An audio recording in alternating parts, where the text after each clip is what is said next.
today I have the 2021 Tesla Model 3. This is going to be an electrifying episode, so stay tuned. I'll be doing my typical tour of the body and the interior of the car, the drive, and the final review. So check out the time codes in the description, and shout out to Scott.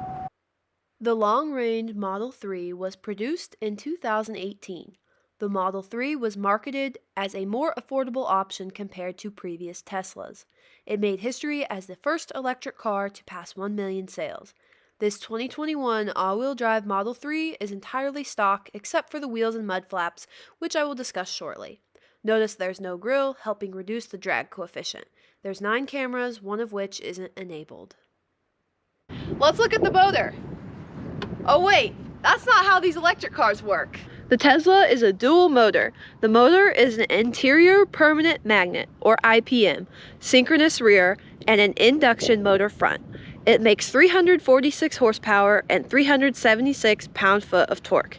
Advertised, the Model 3 will accelerate 0 to 60 in 4.4 seconds.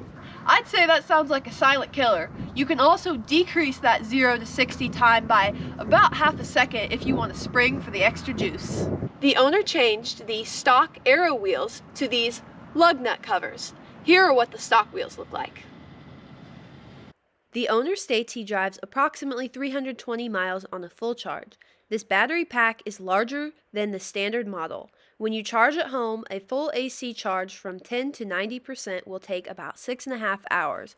The home charger requires a 50 amp circuit. The current owner has his charging set on a timer from midnight to 6 a.m. This costs only $2.58 each night of charge. A great piece of technology. If you're on a long trip and the battery begins to run low, the Tesla will route you to a charging station.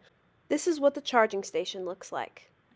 This car has some amazing pros, including this pearl white color, and I really like how the owner changed the stock aero wheels. Another pro I really enjoy are these door handles where when you open them, the window actually comes down.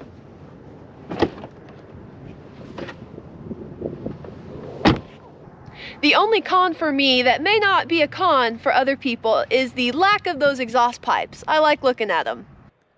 The interior is minimalistic but comfortable. There's neutral tones. The seats are leather and quite comfortable to sit in. Here's a look at the steering wheel. And here's a look at the back seat that is quite spacious. If you're charging overnight, you can lay the front seats back and there's enough room to put a mattress to sleep. Taking a look at everyone's favorite part of the car, the 15-inch screen. Here you can see the music. You can connect your phone. You can also control the cabin settings such as the heat and the seat heaters. There's the map. You can see everywhere around you. The screen even shows you the nearest charging station. Wow, I don't think I have enough time to talk to you guys about all of these pros. The interior really impressed me. The screen obviously is amazing, very driver-centered, the interface is great, very easy to use, I didn't struggle at all. You can control your music, your seat heaters, anything in that range. You see the map of where you're going. When you reverse, you see all angles around you so you don't have any risk of hitting someone or a very low risk. The interior is great. Extremely comfortable. It is minimalistic, but I actually like it that way. It's not overwhelming at all. It's just a quiet luxury. I don't have any cons really. I do have a concern, however. The screen will play movies, which is great for the passengers on long trips, but could be distracting for the driver. Now, some of you may know this key is unlike any other key I have ever gotten to use. It looks like a credit card. This is crazy. I will show you how to start up the car, and I really think you're going to be impressed. All it is Tesla, and it'll give you some instructions back here. No exhaust sound for you today, so let's get into the drive. If you remember the stalk on the right-hand side, you push that down, and then down one more time, and you're into drive. The car alerts you when a pedestrian is standing next to you. Hey YouTube! Okay, let's go for a drive.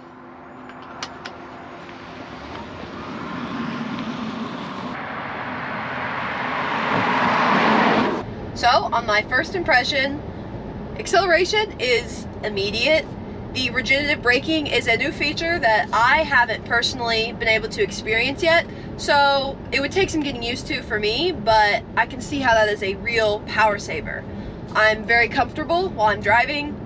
The steering is fantastic, absolutely no play, which I'm sure you all would expect.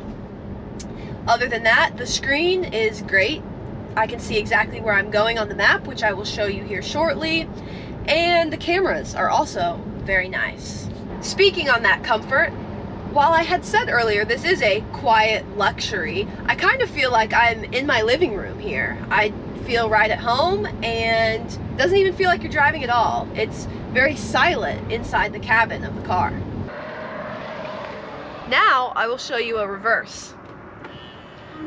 The rear view mirrors move and your backup camera activates.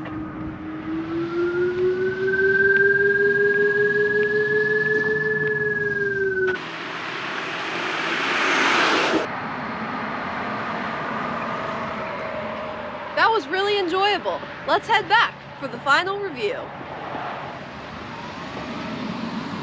Okay, it's time for my final review. Before we get into it, I would like to give a shout out to Steve, who does incredible interior work for this hat that says Tony's Girl. And if you don't know, Tony is the name of my 1996 Trans Am. Now, without further ado, let's get into this final review.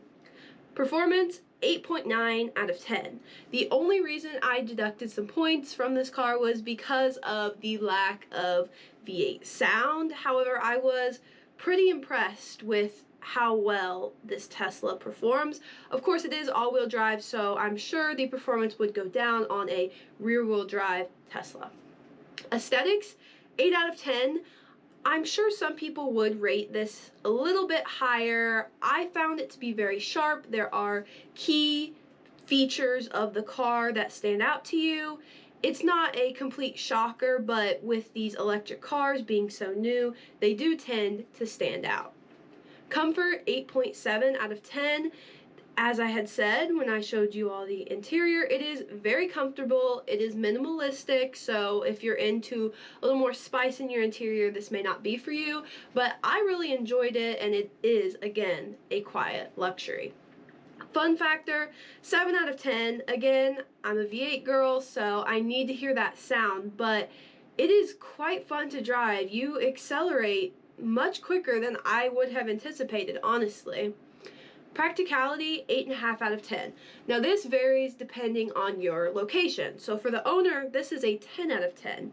But if you live in a small town, this would probably not be practical for you when it comes to charging. Now for those of you that live in the city, this could be perfect as there are charging stations all over the place. I would also like to add, home charging is an investment. It's not necessarily cheap to install the home charger, but over time it could save you a ton of money. And this leads us into the overall experience, which I rate an 8.5 out of 10. I really enjoyed this car a lot more than I thought that I would, honestly, but I would like to see more of what Tesla has in store for us. Again, thank you so much to Scott for letting me drive this car. And that's all I've got for you guys today. Stay tuned for next week when I review a 2021 Ford Bronco. Make sure you like, comment, and subscribe down below.